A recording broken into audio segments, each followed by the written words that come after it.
Bienvenue sur. Imaginez la scène. Un cargo iranien de 275 mètres, presque du poids d'un porte-avions, traverse le golfe d'Oman à la faveur de la nuit. Aucun pavillon changé, aucune route modifiée, juste une défiance brute, filant droit vers un blocus naval américain. De l'autre côté de cette étendue d'eau, un destroyer lance-missiles guidé avait verrouillé sa cible, armé et en attente.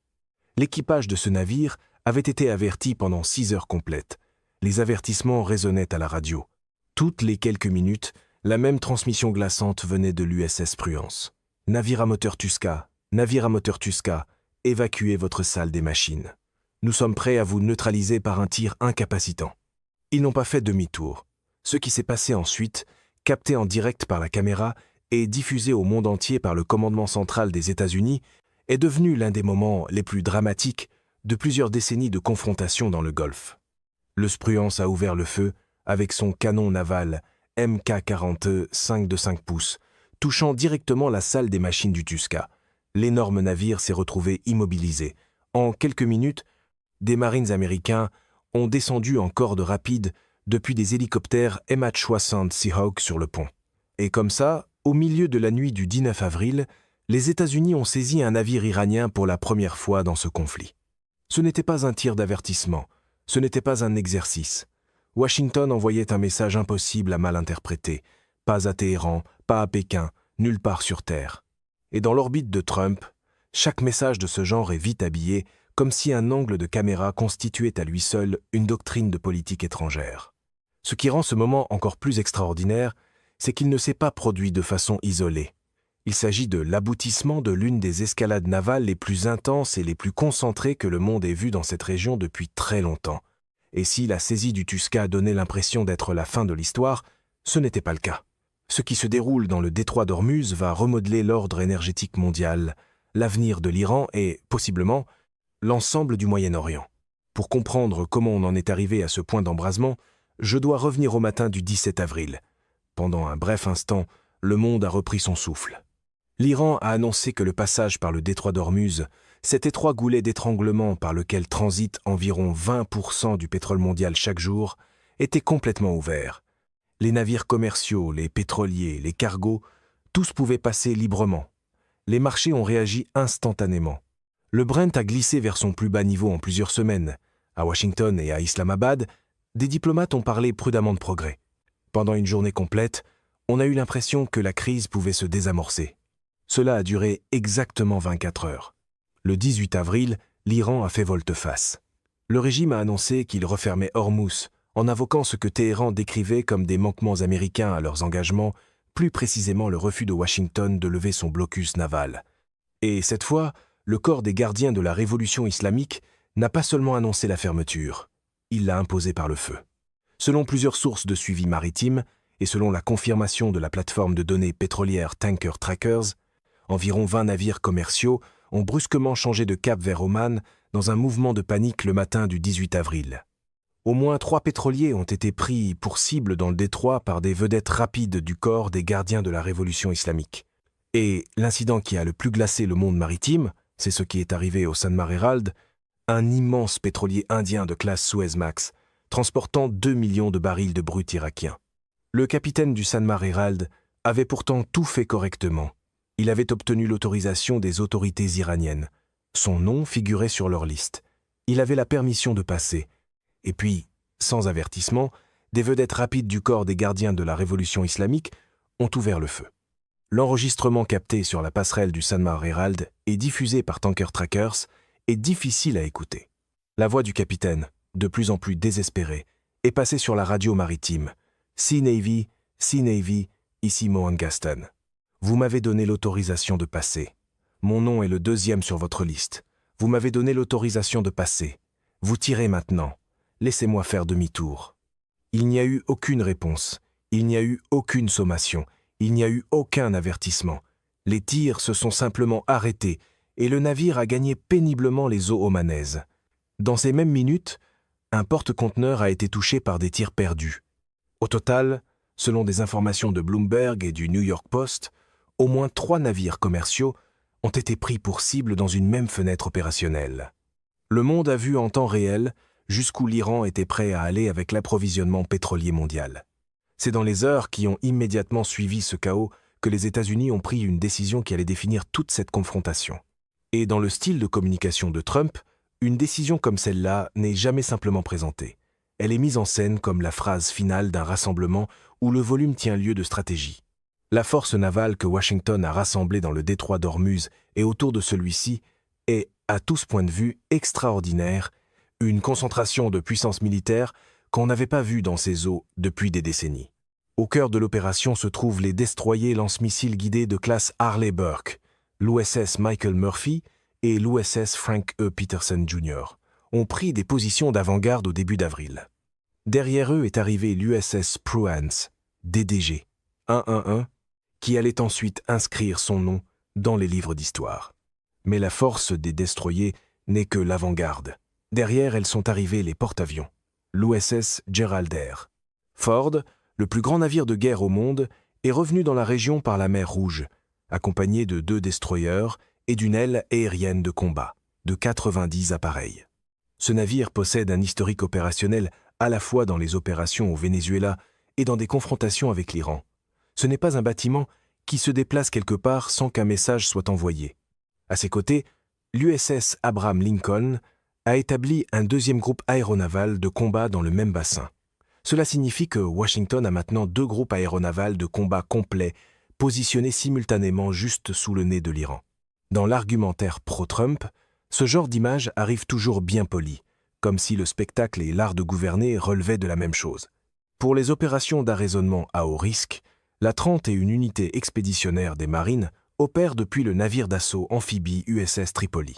Ce sont ces marines qui ont descendu en corde rapide sur le Tuska. Ils sont formés précisément pour les abordages en opposition, c'est à dire qu'ils interviennent même lorsque l'équipage résiste. Lorsque la résistance devient extrême, des commandos SEAL sont disponibles. Les hélicoptères Seahawk MH-60R et MH-60S peuvent transporter à la fois des équipes de Marines et des groupes de SAUL directement sur des navires cibles depuis les ponts des destroyers ou des plateformes amphibies. Et puis, il y a ce que de nombreux analystes considèrent comme l'élément le plus décisif de toute l'opération, la Task Force 59 et son réseau de drones propulsés par l'intelligence artificielle. Selon plusieurs correspondants spécialisés en défense, et selon la confirmation des déclarations publiques même du CENTCOM, les États-Unis ont déployé des navires de surface sans équipage et des systèmes de suivi par intelligence artificielle dans tout le détroit d'Ormuz et le golfe d'Oman. Ces systèmes extraient simultanément la signature acoustique, l'image thermique et le profil de coque de chaque navire qui transite par ces eaux. L'importance de cela ne peut pas être surestimée. Si un navire change de pavillon, l'intelligence artificielle le reconnaît au bruit de son hélice. Si un bâtiment coupe son transpondeur système d'identification automatique, l'équivalent maritime de disparaître des écrans, il est automatiquement signalé comme menace au moment où il entre dans un rayon de détection de 5000 marins. Le golfe d'Oman a été transformé, de fait, en scanner d'empreintes numériques, silencieux, précis et invisible pour quiconque ne sait pas qu'il est là. Dans les airs, la couverture est tout aussi complète. Des F, ADIX-8 Super Hornet et des F-35C maintiennent la supériorité aérienne depuis les ponts des porte-avions. Des avions de patrouille maritime fuient Poséidon suivent chaque signature sous-marine dans les eaux en dessous. Des véhicules aériens sans pilote MQ-4C Triton effectuent des boucles de surveillance de plusieurs heures sans interruption. Et selon les données radars aériennes compilées le 18 avril, la catégorie d'appareils la plus suivie ce jour-là, dans l'espace aérien européen et moyen-oriental, était celle des ravitailleurs aériens américains, les KC-100 of Femårtredje Starotanga et les KC-604 A Pegasus, mobilisés en continu pour garder toute cette armada aéroportée ravitaillée et en vol. Selon les données de suivi aérien, au moins 18 F-35A Lightning II ont été transférés de la base RAF de Lakenith, au Royaume-Uni, vers le Golfe dans cette fenêtre opérationnelle. Des F-15 Strike Eagle et des ADIX Thunderbolt ont également été intégrés à la rotation. Et dans un détail qui montre à quel point Washington planifie loin devant, des bombardiers B-52 Stratofortress font désormais partie de la rotation régionale, avec, comme l'ont souligné des analystes, la capacité de lancer des frappes écrasantes contre les infrastructures iraniennes si la situation s'aggrave davantage. C'est exactement le genre de détail que le message trumpiste aime transformer en bande-annonce à voix grave, comme si la dissuasion relevait d'un exercice de marque mieux éclairé. Dans un reportage exclusif, le Wall Street Journal a décrit la prochaine phase de cette opération. Le Pentagone a lancé une campagne globale, visant à saisir tous les pétroliers liés à l'Iran qui naviguent en eaux internationales dans les prochains jours. Au moment de cette vidéo, entre 25 et 35 pétroliers et navires liés à l'Iran dans le détroit d'Ormuz et dans le golfe d'Oman sont suivis seconde par seconde. Ce n'est plus simplement un blocus. Washington décrit cela, selon les mots de Bloomberg et du New York Post, comme une nouvelle phase d'opération navale qui s'étend bien au-delà du Moyen-Orient. La saisie du Tuska n'était pas la fin. C'était le coup d'envoi de quelque chose de beaucoup plus vaste. Ce qui compte ici, ce n'est pas seulement la dimension militaire, mais aussi la dimension économique. Pour l'Iran, les conséquences d'un blocus réussi sont presque impossibles à survivre. Environ 90% de l'économie iranienne dépend du commerce maritime. Les exportations quotidiennes de pétrole se situent entre 5 et 2 millions de barils. L'immense majorité de ce pétrole transite par Ormuz en direction de la Chine. Si le blocus atteint sa pleine capacité opérationnelle, entre 80 et 90% de ses revenus pourraient être coupés presque instantanément. Des économistes de la défense travaillant avec plusieurs groupes de réflexion estiment la perte quotidienne à court terme pour l'économie iranienne entre 300 et 500 millions de dollars par jour. Pour un gouvernement qui a maintenu son économie à flot grâce à des subventions de défense et à des contrôles internes des prix, ce chiffre équivaut à un arrêt cardiaque sous contrôle. Des pétroliers pleinement chargés sont maintenant immobilisés dans des ports comme l'île de Karg, Bandar Abbas, Chabahar et Assalouye. Ils attendent. Ils n'ont nulle part où aller. Mais l'impact du blocus dépasse encore les revenus pétroliers. Depuis des années, comme l'ont confirmé des évaluations du renseignement américain et l'ont documenté plusieurs journalistes d'enquête, l'Iran utilise ses réseaux maritimes pour transporter des armes, des composantes de missiles balistiques, des moteurs de drones, des pièces de missiles de croisière, vers ses alliés régionaux, notamment les Houthis et le Hezbollah. Ces transferts empruntent les mêmes routes maritimes que les pétroliers iraniens. Un pouvoir d'arraisonnement capable d'arrêter ces pétroliers n'étrangle pas seulement les revenus de l'Iran. Il coupe la chaîne d'approvisionnement de tout un réseau militaire régional.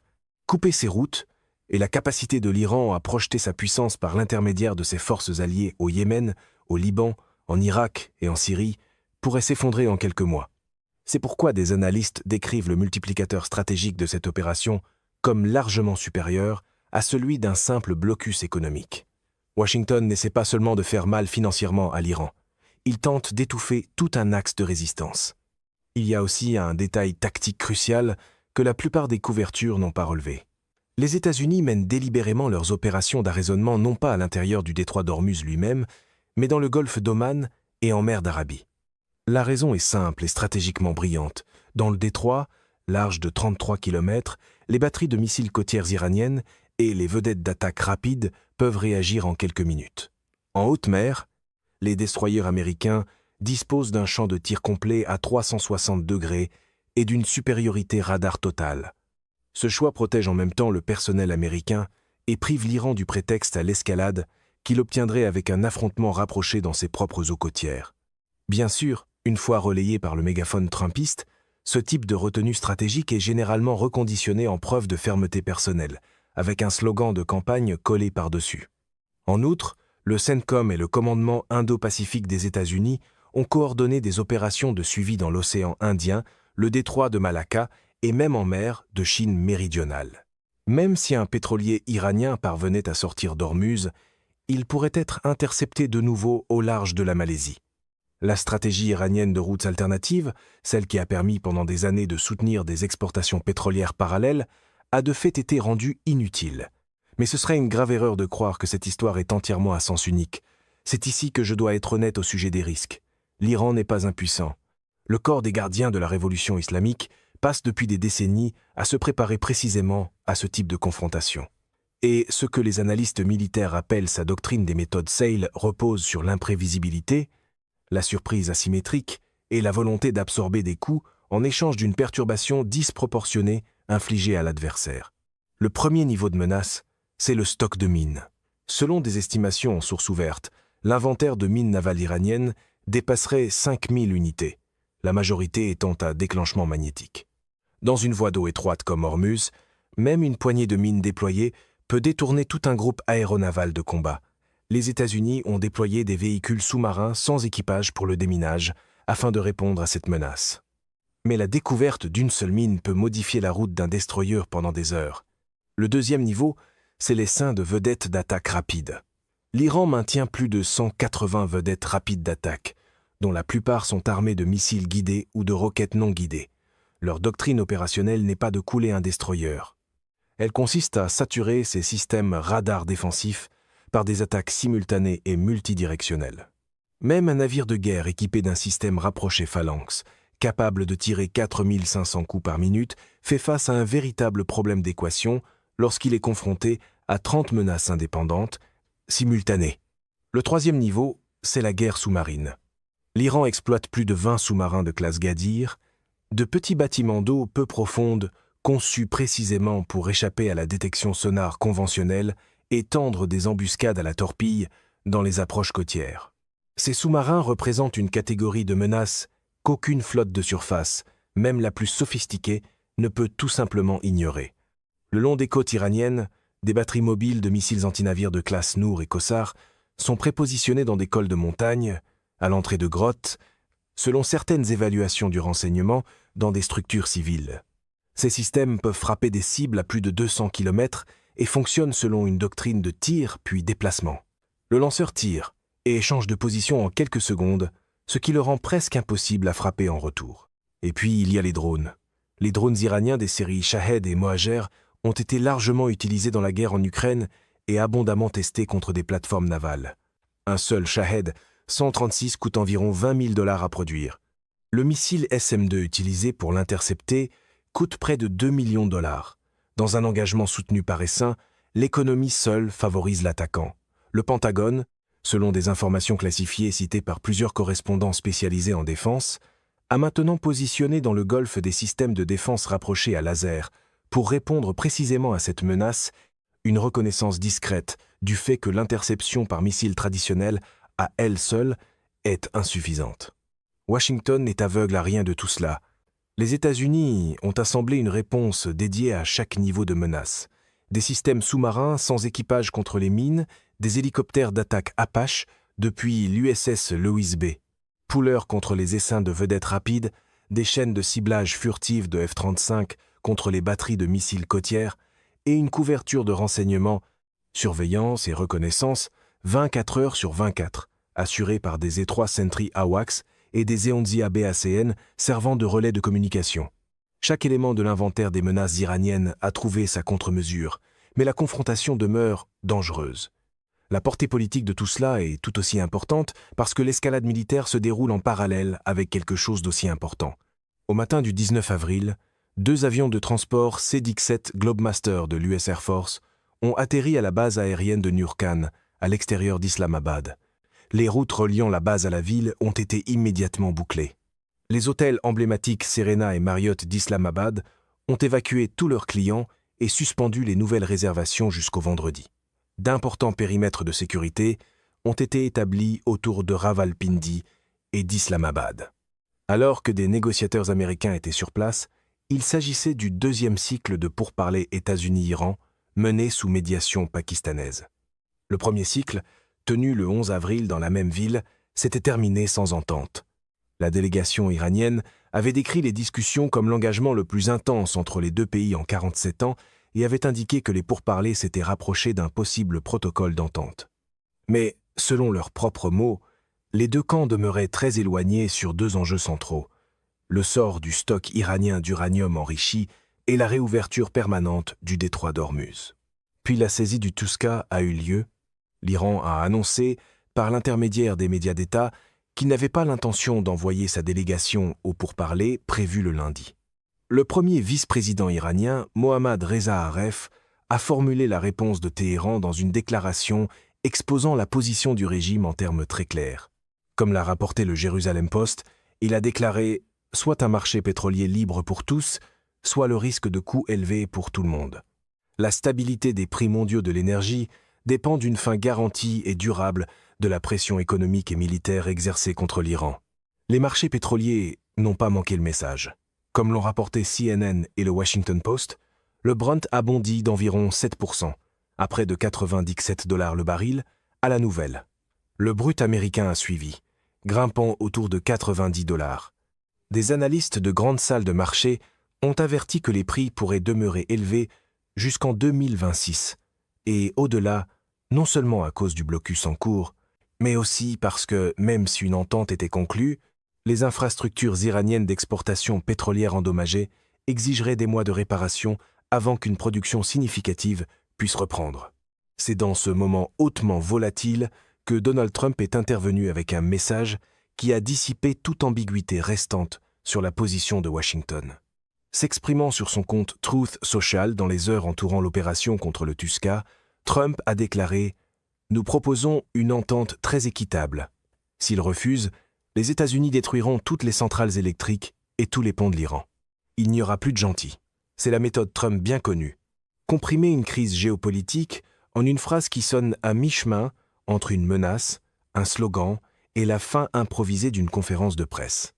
Ce n'est pas un langage diplomatique, c'est un ultimatum.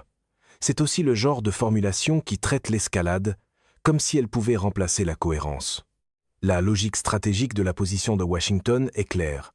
En démontrant en temps réel et devant caméra que le blocus n'est pas théorique, que les forces américaines vont arraisonner, neutraliser et saisir des navires iraniens dans les eaux internationales, l'administration Trump présente à Téhéran un choix binaire. Soit l'Iran accepte de rouvrir en permanence le détroit d'Ormuz et d'accepter des contraintes importantes sur son programme nucléaire, soit il voit son économie maritime démantelée navire par navire, sa ligne d'approvisionnement en armes pour ses alliés coupée et ses revenus pétroliers s'effondrer vers zéro.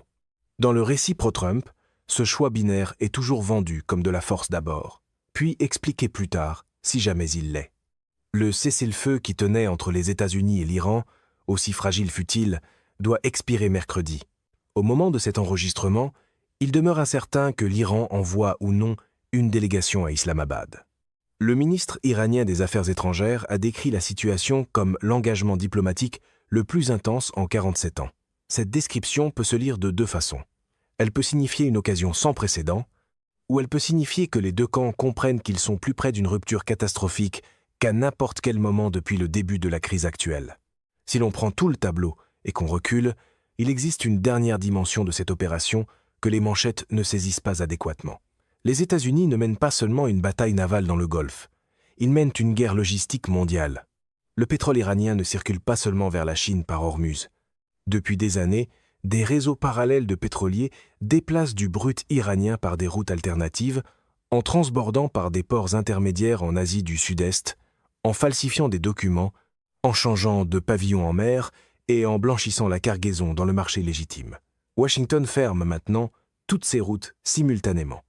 La coordination entre le CENTCOM et le commandement Indo-Pacifique des États-Unis signifie que les navires liés à l'Iran peuvent être suivis, signalés et interceptés non seulement dans le golfe d'Oman, mais aussi dans l'océan Indien, le détroit de Malacca et la mer de Chine méridionale. Il n'existe aucune échappatoire géographique à ce réseau de suivi. Le système d'empreinte numérique déployé par la Task Force 59 suit un navire non seulement par son nom ou son pavillon, mais par la signature acoustique et thermique unique de sa coque et de son système de propulsion. Changer le pavillon, falsifier les documents, cela ne change rien. Le système connaît déjà votre navire. C'est le tableau opérationnel que Washington construit discrètement et méthodiquement depuis que le blocus a été officiellement déclaré le 13 avril. La saisie du Tusca, le 19 avril, n'était pas une décision improvisée. C'était le premier résultat visible d'une campagne planifiée des semaines à l'avance, répétée, prépositionnée et exécutée au moment voulu. Et c'est pourquoi l'image de ces marines descendant en corde rapide sur le pont du Tusca, les images diffusées par le CENTCOM seconde par seconde sur chaque écran de télévision et chaque téléphone intelligent de la planète étaient si délibérées. Washington voulait que le monde la voie. Washington voulait que Téhéran la voie. Washington voulait que Pékin, qui dépend du pétrole iranien transitant par Ormuz, la voie. Et une fois que ces images entrent dans la narration trumpiste, elles sont traitées moins comme des preuves au cœur d'une crise que comme une publicité de campagne dotée de moyens navals.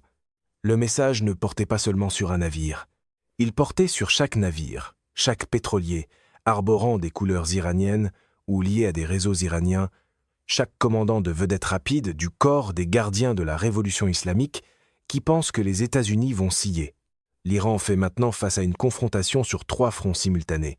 Un blocus militaire qu'il ne peut pas briser sans provoquer une escalade catastrophique, un étranglement économique qui s'accélère vers la crise, et un processus diplomatique où le temps s'épuise.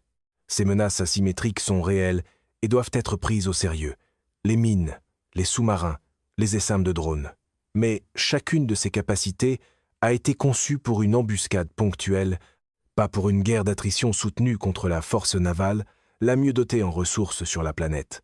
La capacité mensuelle de production de missiles du corps des gardiens de la révolution islamique n'arrive même pas à la hauteur de la charge offensive d'un seul navire amphibie de classe Wasp. Les calculs ne favorisent pas Téhéran. La question n'est plus de savoir si le levier iranien à Hormuz a été réduit. Il l'a clairement été. La question est de savoir si le régime de Téhéran estime qu'il lui reste encore assez de levier pour arracher des concessions significatives à la table des négociations avant l'effondrement du cessez-le-feu, ou si des durs à l'interne décident que l'humiliation pour parler d'Islamabad est moins acceptable qu'une escalade militaire et tout ce qui s'ensuivrait. Ce qui se passera dans les prochaines 72 heures à Islamabad et dans les eaux du golfe d'Oman déterminera la réponse. Et c'est pourquoi cette histoire ne ressemble à rien de ce qui a été couvert auparavant. Le détroit d'Ormuz n'est plus seulement une voie navigable.